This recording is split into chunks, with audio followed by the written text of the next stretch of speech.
Welcome to Sunday service.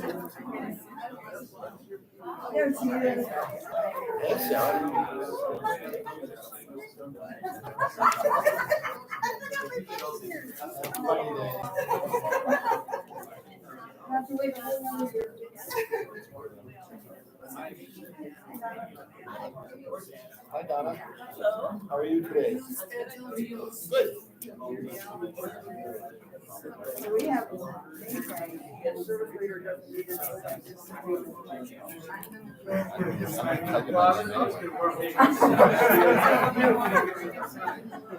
Thanks for the warning. No, I'm just.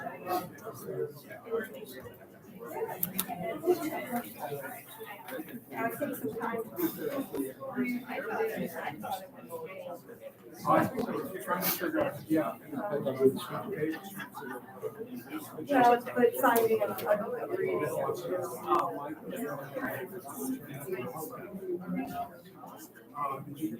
Yeah. So you are. Live in the worship service. So are you part?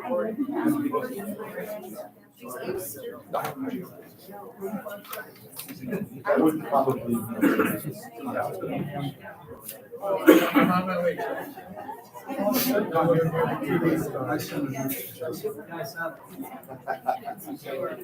a nice Are you a TV star? all the stuff.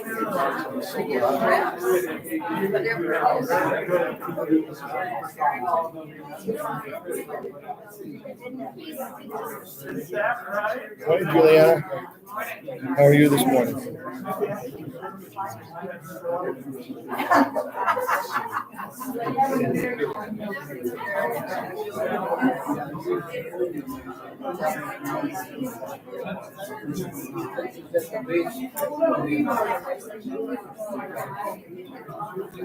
Dick, you're using the lapel.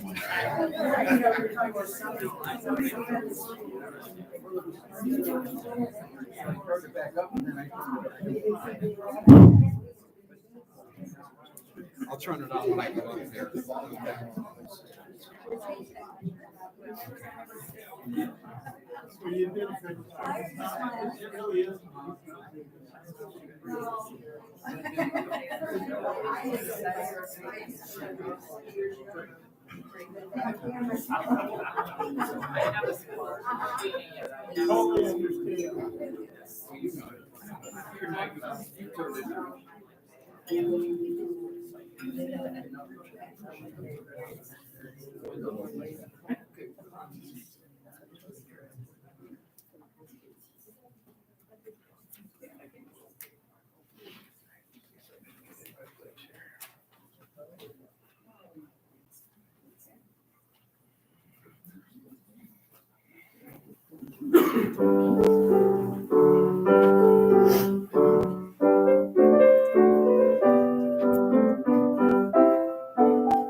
Good morning.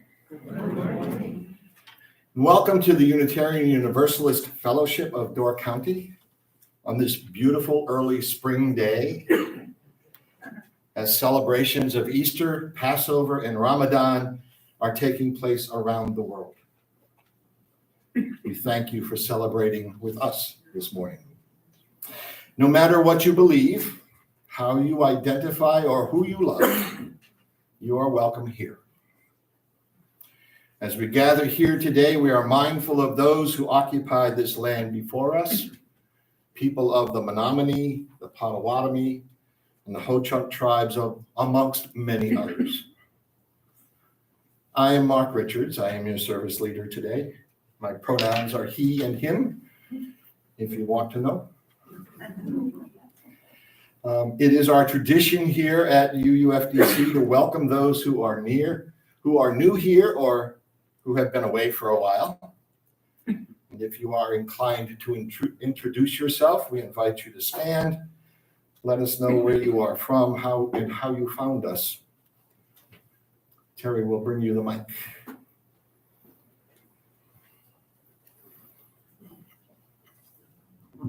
Hi. Hi. I'm Victoria Storm. This is my husband, Jason Sherman, my daughter, Annika Sherman. We're from Oak Park, Illinois. We're here on a little mini weekend vacation, staying across the way. We are Unitarians and happy to be with you here on Easter morning. Thank you. Welcome.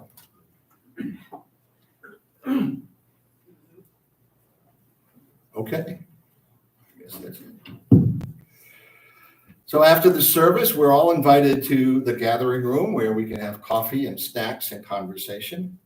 And then the chimes will ring again, and you are invited to come back into this space where we can have a reflection on today's message with Dick Smythe. If you attend UUFDC regularly, Dick Smythe needs no introduction to you. If you are new here, he is not only described in the order of service, but he is also one of our leaders, a frequent speaker, and he offers our congregation guidance and wisdom, for which we are greatly appreciative. On the back of your order of service, you will find current announcements. If you have other announcements of interest to UUFDC, please raise your hand and Terry will bring you the mic.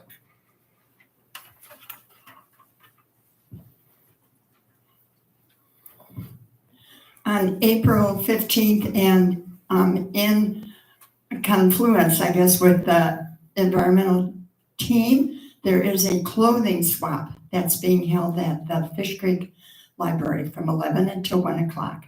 So you can take your things and go away with some new things. Thank you.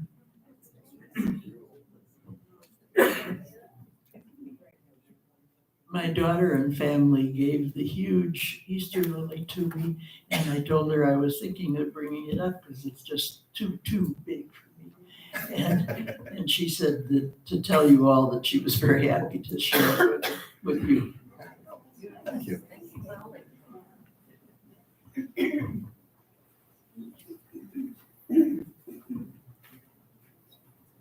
So I intended this to be a Sunday one. I didn't stand up and make an announcement, but there we are. The Climate Change Coalition is in charge of parking for the half marathon.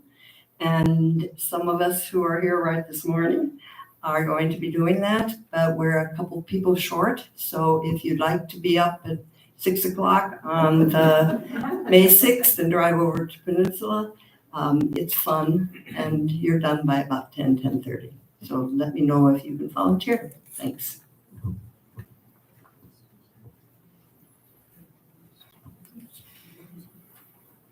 Okay. And Hank has a final announcement.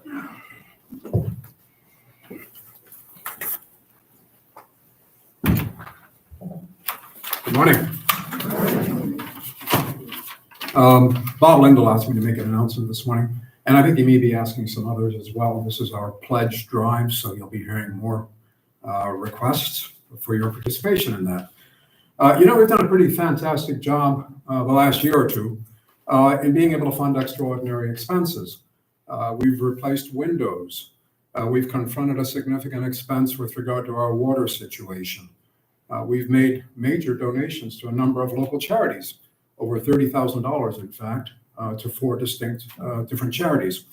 We've made a major contribution to relief for the Ukraine, $10,000. We've raised funds to finance the addition of a solar panel array, which as we speak is providing power to this building. It's kind of exciting.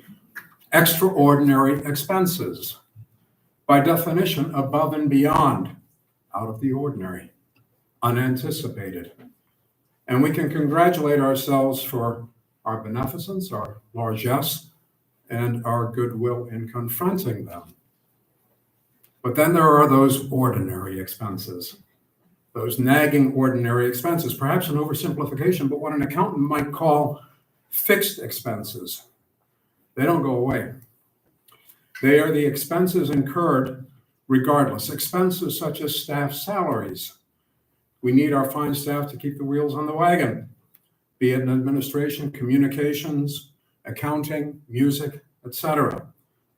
And expenses associated with that comprise about 40% of our annual budget. Now add to that things like the tools that they need to do their work, such as paper, stamps, phone, internet connectivity. That adds another 6%.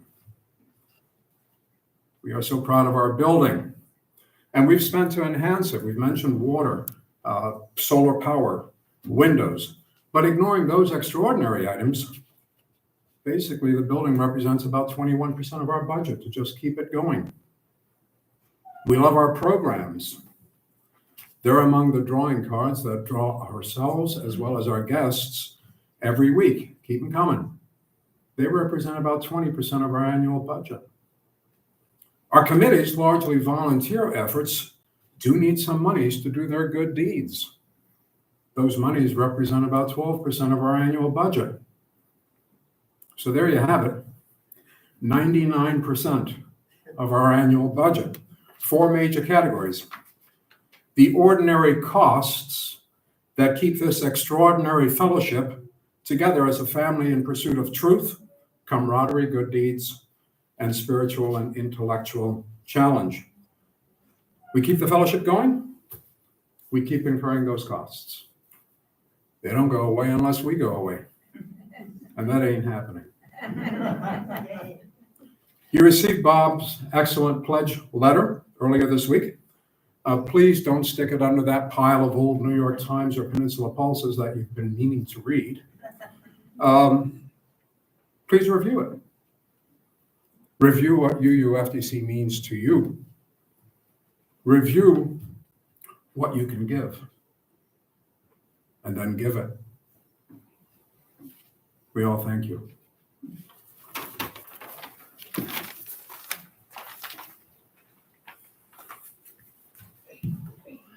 Thank you, Hank. Please rise as you are willing and are able and sing with us hymn number 131, Love Will Guide Us.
Lead the way.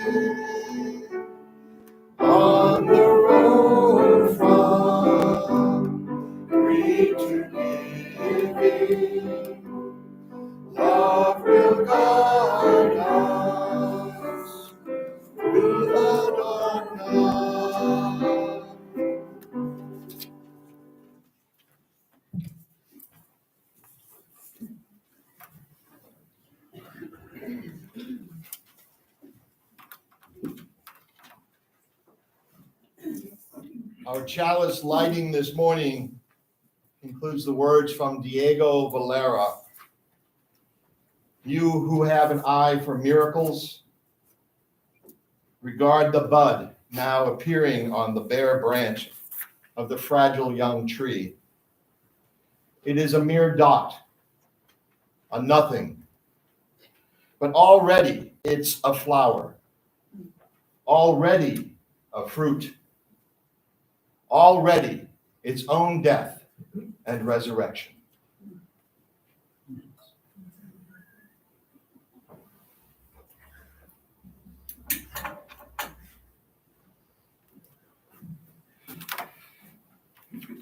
Oh, it's exercise time again.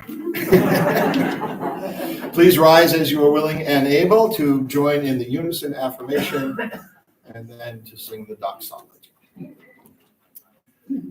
We gather together to seek knowledge and wisdom, to explore freely the vast reaches of mind and spirit, to celebrate within a caring community those truths, ancient and modern, which give meaning and direction to our lives. From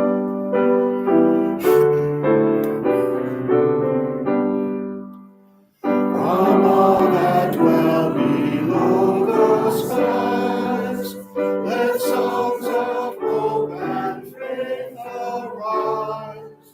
Let peace, goodwill, honor be sung in every land, by every tongue.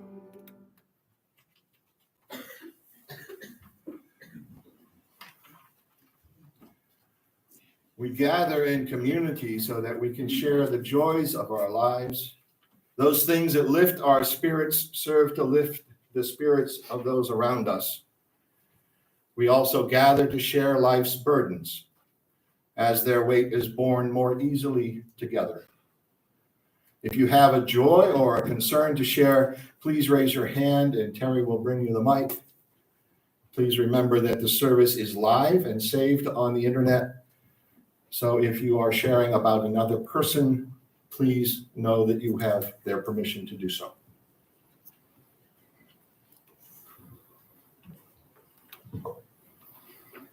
Take a deep breath. Lynn Lees. We have many boisterous members in this fellowship, but we are also kept going. Our strength comes from quieter ones, and we lost one of our quieter ones. Not all of you know Karen and Larry Erickson. They spend most of their time in Madison, but our steadfast members here are here in the summer. Karen succumbed to a very rapid illness. Pull it together. Please give them your thoughts. Bob Lindahl is a contact for Larry from our bereavement committee.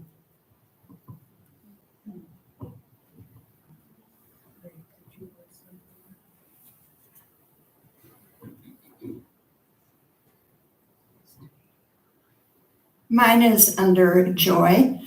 Recently, when I was in Arizona, I had the privilege of hearing a Hopi woman speak at the oldest Indian boarding school in Phoenix. And when she was finished, I spoke with her a bit alone. And yes, she did remember 20 years ago when my Ashley and I, with a small group of people, were doing a week of rebuilding, repairing, and putting up new traditional bread ovens. So the joy was being able to go back and tell Ashley, now 33, that when she was 13 years old, they indeed remembered what she did.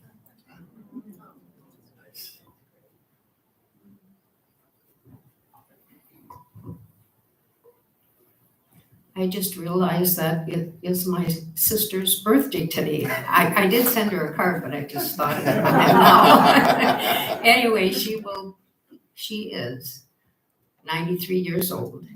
And she was my friend. We chummed around together for years and had just a great time and mostly okay. Was fun. Anyway, happy birthday, Mary Jane.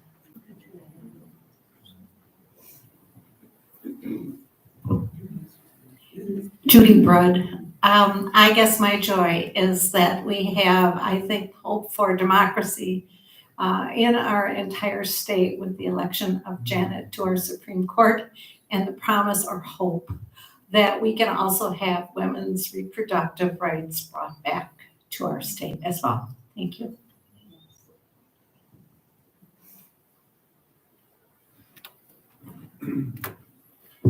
One last concern along those lines is the threat to democracy as demonstrated by the Tennessee House this week and the blatant rise of racism.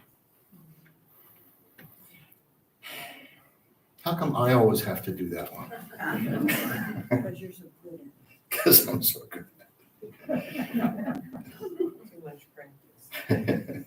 Okay, so for all of the good work that we do here within our congregation and without our community, we invite you to give generously this Easter morning.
Our reading this morning comes from the Gospel of Mark, chapter 16.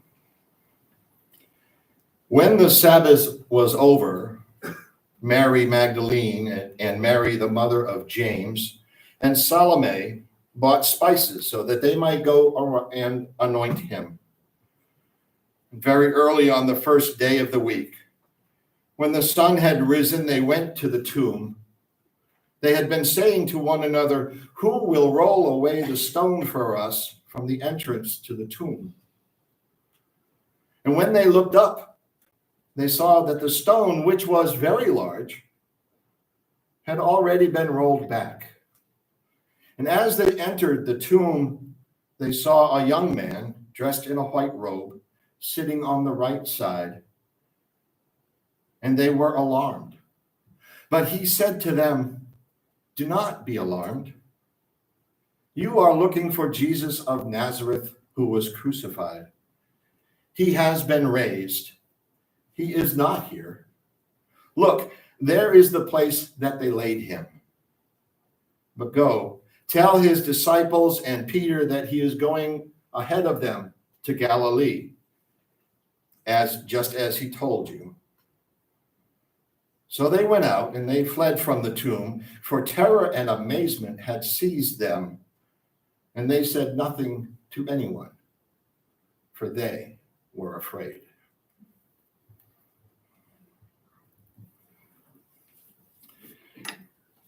Please stand as you are willing and able and join in hymn number 325, Love Make a Bridge. We will sing verses 1, 2, 3, and 5.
When we come together in silence, our hearts join together and we find ourselves at peace as one community. Let's now enter into a time of quiet.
Good morning.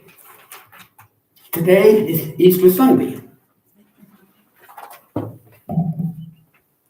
I would guess, especially at this time of year, when most of us hear the words resurrection, that you would instantly think of some version of the biblical New Testament. and the discussion of Jesus' death, his bodily resurrection, his disappearance, and subsequent reappearances with few women and disciples. In other words, his resurrection. For many people, he lives today and is worshipped as Lord. Now, just as with different New Testament stories of Jesus' birth, there is not one consistent biblical version of events following his death. For example, Paul, who occupies much of our New Testament, Paul says nothing about an empty tomb. Zero, nothing. We just heard from Mark. He doesn't discuss a resurrection. He simply leaves us with an empty tomb. Matthew, Luke, and John all have somewhat different versions of the post-resurrection appearance of Jesus. But despite the significant differences in these Gospels, we are safe in saying, according to the New Interpreter's Dictionary of the Bible, that resurrection is central to Christianity in the way that it is not to any of the first century discussions of religion. And the 5-volume biblical dictionary devotes 11 pages to talk about just resurrection.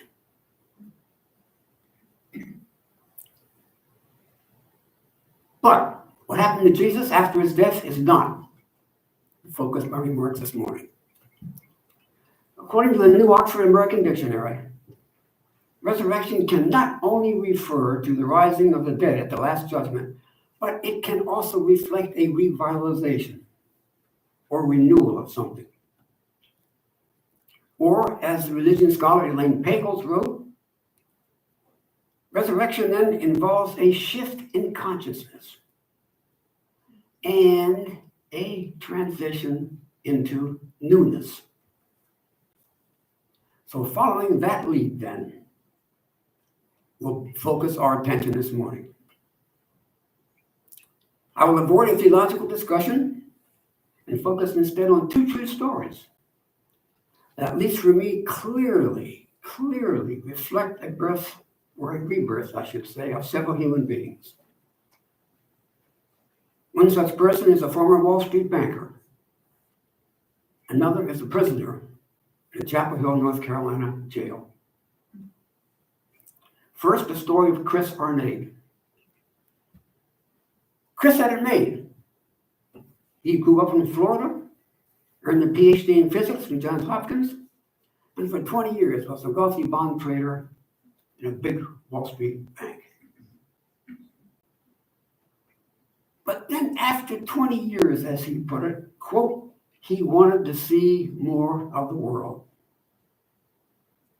So he bought a passage on a QE2, you figured, went across the big pond and toured around Europe. No, not at all. On evenings and weekends, he started taking long walks through New York City. And he soon found himself going to places that people in his social group told him he should never go. They were dangerous. One such place was Hunts Point, a neighborhood in the South Bronx, with a reputation as a center for drugs and prostitution. After several more years, he quit his job on Wall Street, became a freelance writer and photographer, and then spent 3 years in Hunts Point, the very place where his colleagues had told him he should never go. He became very close to homeless people, sex workers, addicts. And following that, he, in his words, quote, decided to branch out to other places across the United States that are either disregarded or at the very least talked negatively about. And during his travels, he began to realize that he didn't understand the realities of the people he was listening to, the people he was claimed to be helping. And amazingly enough, he also realized that he was more comfortable with sex addicts and prostitutes than he was with his Wall Street companions. Altogether, he covered over 150,000 miles. Now, this is not a misstatement. And he visited 800 McDonald's. Now, when I wrote that, I stopped and thought a minute. I can easily relate to 150,000 miles. I've got way more mileage than that for one of our cars. But 800 McDonald's? I can't begin to wrap my mind around that. So the logical question is, why on earth would he or anyone else do that? And here is how he answered that question. And I will let him speak for himself. I will use his words. My old self, my successful bond trader self, used to look at McDonald's as an embarrassing place that I would never go to. But when I started visiting Hunts Point, I found myself eating at McDonald's all the time. It was one of the few places in that community that worked. I became close friends with some homeless heroin addicts, and their life in many ways revolved around McDonald's. It's where they go to the bathroom to clean up. It's where they can plug in their phone and charge it. It's where they can just sit quietly for an hour and not be hassled. It's where they can go to escape the heat, the cold. It's also where they can get cheap food. Now, I may not ethically respect the food, but it's cheap and it tastes good. And for people that don't have much money, that counts for a lot. There was a real sense of community there, community. And he continues, I began to see that all across the country, the McDonald's restaurants were, in fact, community centers. Community centers. In towns where things are really dysfunctional, where government services are falling apart and nonprofits and the private sector are failing to help people, McDonald's, one of the few places that is always open, has a functional bathroom, that always has the lights on.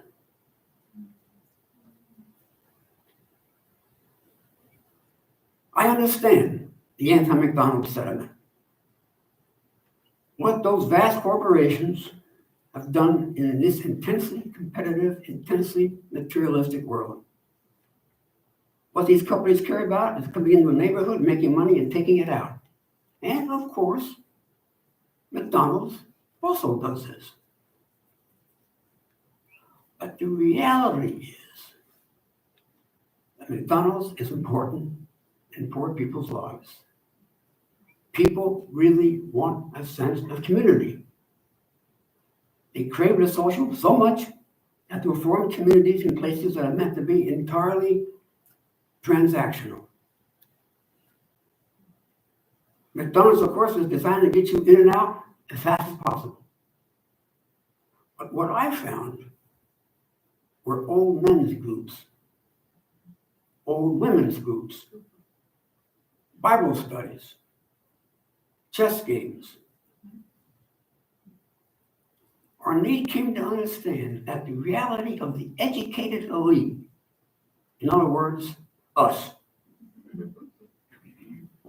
the educated elite is very different from the reality of the working class. What you think, what you eat, where you shop, whom you interact with, is all very different. Over time, the differences between the educated elite and the poor guarantees, as he put it, guarantees that the two groups don't understand each other. It goes both ways. But Arnade began to understand that it is the educated elite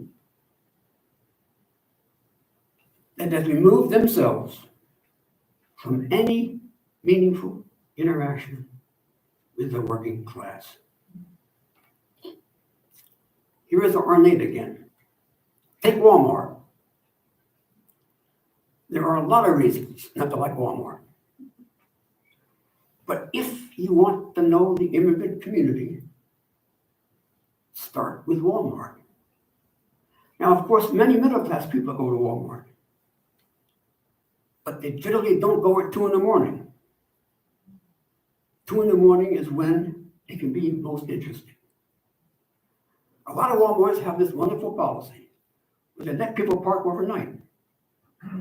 So people who are homeless then sleep in their cars in Walmart Plaza, then use the Walmart bathrooms in the morning.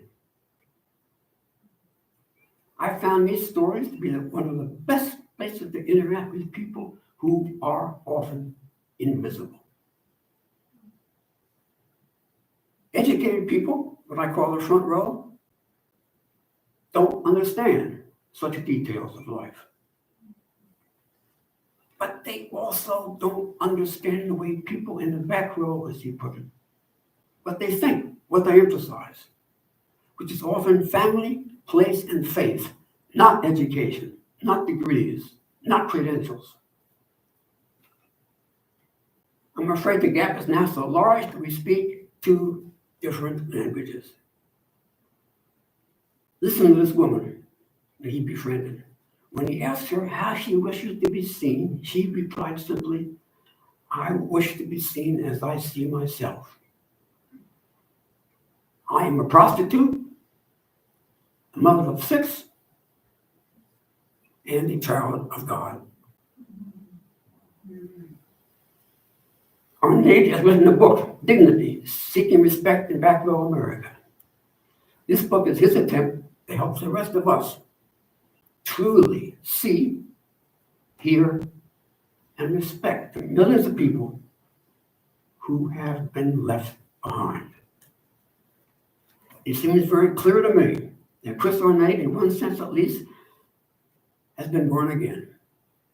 Perhaps one might even say Chris was resurrected. That's the first story. Here's the second one. And I want to use an essay written in the Christian Century by the pastor of Chapel Hill Mennonite Fellowship in Chapel Hill, North Carolina. The Reverend Isaac Villegas was the author. Several Easter seasons ago, a friend called him and asked if he would come to the jail to visit someone.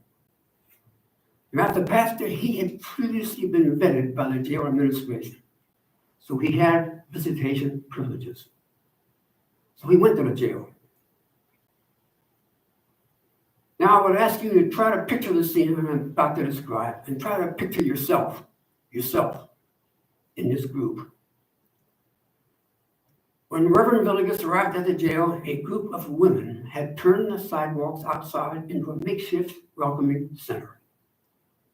Folding tables with coffee and food and cigarettes and flower arrangements everywhere.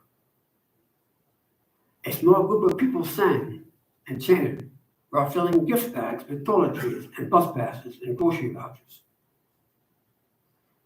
The local chapter of Southerners on New Ground. Let me repeat that. Southerners on New Ground. SONG song.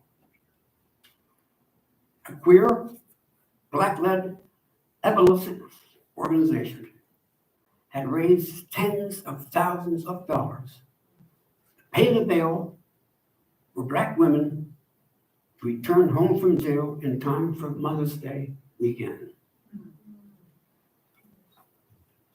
When Villegas arrived that Friday morning, the song members outside the jail were ready to ransom from captivity all the women that had money to pay their bail for, to welcome them back into their former communities, back to their families. But first, the group wanted consent, permission from the incarcerated women to pay their bail. And here's how Reverend described his visit. Song organizers gave me a list of names, the people they wanted to set free that day. And I spent the morning going up and down the elevator in the jail, submitting a name to the guard at the bottom floor and meeting with the person, the inmate, in the visitation room on the upper level. Then going back outside and reporting the response to the people outside.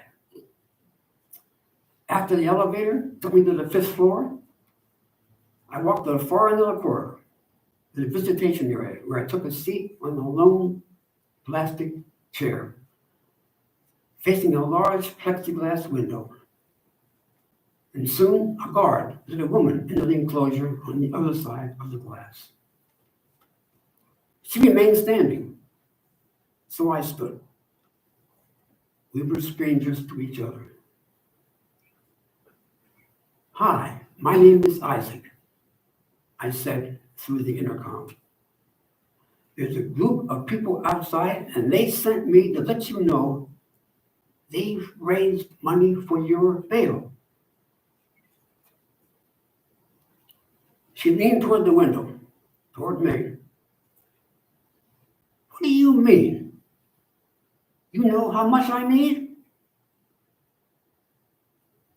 I reassured her that the women outside had their funds and were ready as she was to get her out of jail that afternoon. "No way, don't you play with me.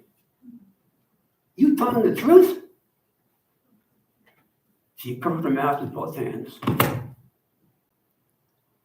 I nodded quickly, excitedly, and recounted the story of black women bailing out black women throughout the South.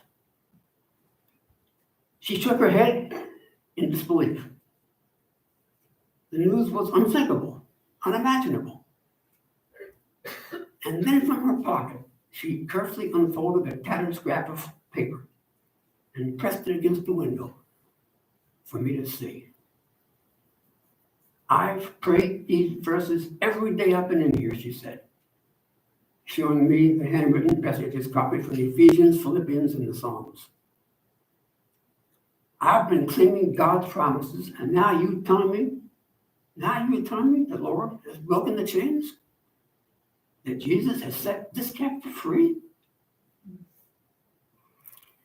For the last few minutes of our visitation time, we worked out the details of her release. Who to contact for a ride, where she could spend the night, friends and loved ones she wanted to be called. When we were finished, she started to walk away toward her cell to gather her few belongings. But she stopped and turned and looked back at me. Both of us radiant with gratitude for this moment, as we stood together on the edge of hope, on the cusp of liberation. As I walked to the elevator, I heard her call out repeatedly, "Thank you, Jesus." Her joy echoed down the concrete hallway. That year, with $100,000, the Durham Song chapter set free 14 women, with most of the bail amounts in the range of $1,000 to $5,000. Money those poor women had absolutely no opportunity to ever accumulate on their own. Over the next several months, as I joined the crew of volunteers to provide transportation and court accompaniment, we saw that half the women, had their charges dropped and dismissed. They had been incarcerated for weeks and months, not because of some dastardly deed they had done, but simply because they couldn't pay bail.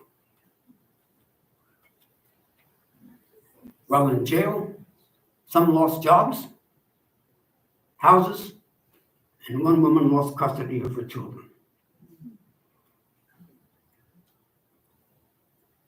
Incarceration aims to deaden a person's humanity, to estrange them from their sense of self.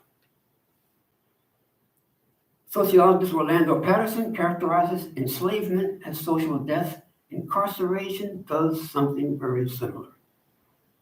50 years ago, George Jackson wrote a letter from his cell in San Quentin State Prison in California. Quote, capture, imprisonment is the closest thing to being in bed one is likely to experience in this life. My life here is slowly becoming one of complete alienation. Contemporary poet Jimmy Santiago Baca, writing from the Arizona State Prison, described incarceration as confinement in an archaic tomb of concrete and iron. Now back to Reverend Villegas. Weekend after the bailouts, we gathered for a celebration at a park. The Ramada was decorated with streamers and vases of flowers. I stood hand in hand with the women who were freed from jail, the women who raised money to liberate them, and their friends and family. A chant joined our voices in a song of liberation. Let my people go. Set my people free. I'm letting my people know that I love you like you were me. And Reverend Villegas concluded his essay with this statement, quote, that's what Easter looks and sounds like to me now. A celebration of life restored, a love that unclenches the grasp of social death. Resurrection is God's protest against tombs. Now, whether you believe in God or a great spirit or no supreme entity of any kind, my point this morning is simply that this life of ours, no matter what form it is taken, at least occasionally does seem to offer opportunities of revitalization, of renewal, of rebirth, and maybe even resurrection. I'm astonished at how Chris Arnay transformed his life from a wealthy Bond Street bond trader to the confidant of the homeless, drug addicts, and sex workers. Despite, as he put it, the great divide between those living on the front row and those inhabiting the back row. Then we have the queer Black led members of song, the Southerners on new ground, raising funds to pay the bail for incarcerated Black women. I wonder how many of us would join in such an effort. Finally, we have the incarcerated women, 14 women, dwelling in an archaic tomb of concrete and iron. I agree completely with Reverend Villegas in thinking of Easter as a celebration of a life renewed. The rebirth of an individual from one life to another, representing a major transformation. Now, whether you call this kind of a transformation, a resurrection, it doesn't matter. It doesn't matter. Rejoice. Rejoice that such a change is possible. Rejoice, there are people working to effect such a change.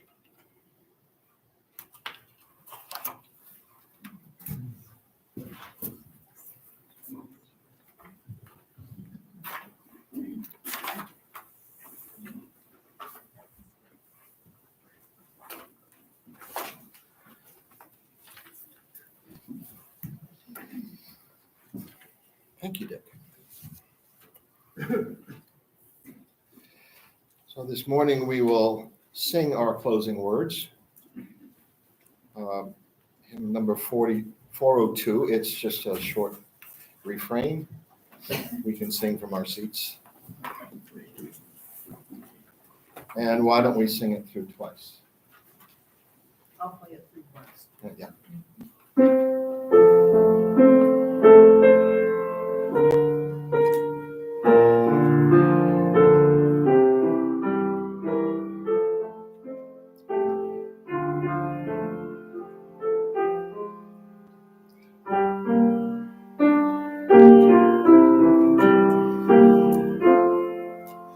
From you I receive, to you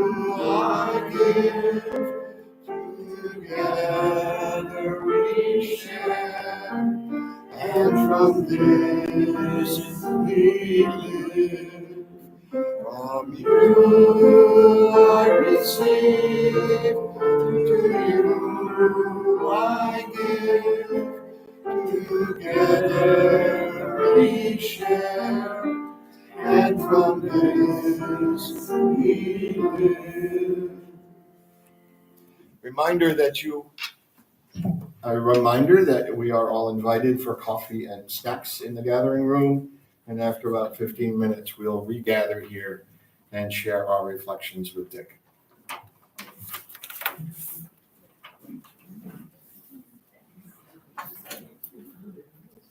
Out of the dusk, a shadow, then a spark. Out of the cloud, a silence, then a lark. Out of the heart, a rapture, then a pain. Out of the dead, cold ashes, life again.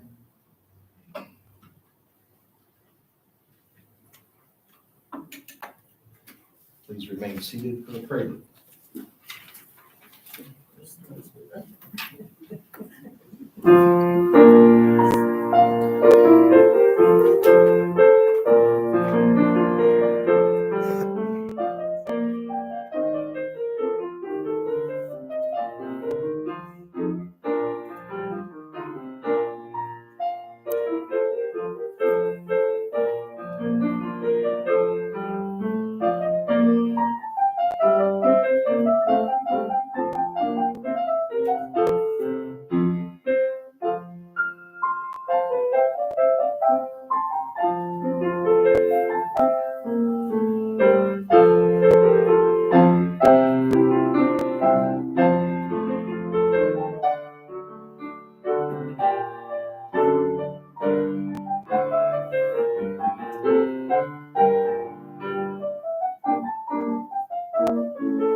Well done, you two.